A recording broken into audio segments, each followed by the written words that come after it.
Bon dia, Biel. Bon dia. Dalt, endavant. Som-hi. Vinga.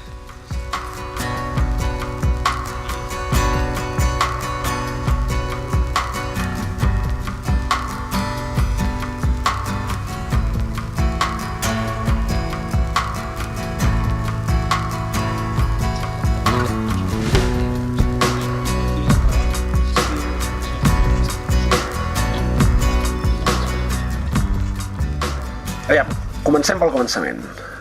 Màrius Serra i Roig va néixer a Barcelona el 1963. Te'n saps alguna cosa del teu naixement i dels teus primers dies? Ja suposo que tu no ho recordes, però en tens alguna referència. Sí, la primera referència és un embolic, perquè no he acabat d'escatir mai quin dia vaig néixer. Per tant, no se'n poden fer cartes astrals i aquesta mena de coses. Què dius ara? La qual cosa, de fet, em congratula molt, perquè mon pare i ma mare divergien. En els papers consta l'1 de maig, que és la festa del treball, i que m'ha marcat de per vida, però em diuen que vaig néixer el dia abans. Doncs clar, a vegades he sentit a dir vas néixer el 31 d'abril, i l'abril només en té 30. Hi ha una divergència en el relat familiar. Havia nascut el dia abans, van trigar un dia a registrar-me, en fi, coses que passaven als anys 60. O sigui, comencem amb un embolic.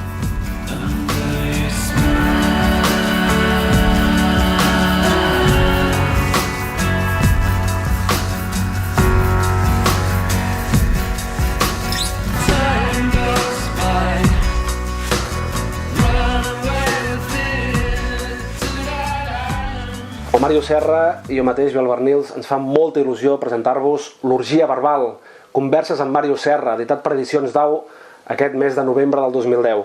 És un llibre, com diu el títol, de converses. Són més de 15 hores de converses, gravades sobretot en aquesta biblioteca, on parlem de tot. De tot què vol dir? Doncs de la seva vida, de la seva obra, del periodisme, de la independència, i era hora, de la dependència, que també en tenim molta, i de la mort, un tema tabú a la nostra societat.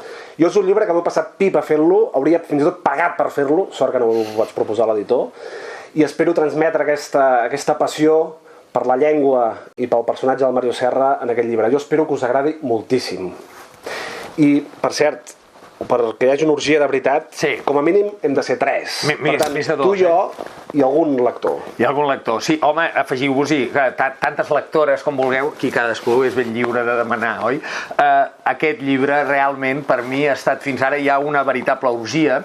Cal que us hi afegiu molts, però durant aquesta conversa, aquestes llargues hores de transcripció i de conversa amb en Biel Barnils, hi han aparegut moltíssima gent. Jo només en voldria destacar 3, molt sentidament el Ramon Barnils, el pare del Biel, un mestre per a molts de nosaltres, d'una manera molt més conjuntural, l'Isidro, el carter que entra en aquesta casa carregat de llibres i també se n'endú molts i els escampa pel barri, i en tercer lloc, i perquè sigui una orgia multirracial fins i tot, en Biel cedeix tots els drets a la gent d'Adane, que és una ONG que treballa per al desenvolupament de l'Àfrica Negra.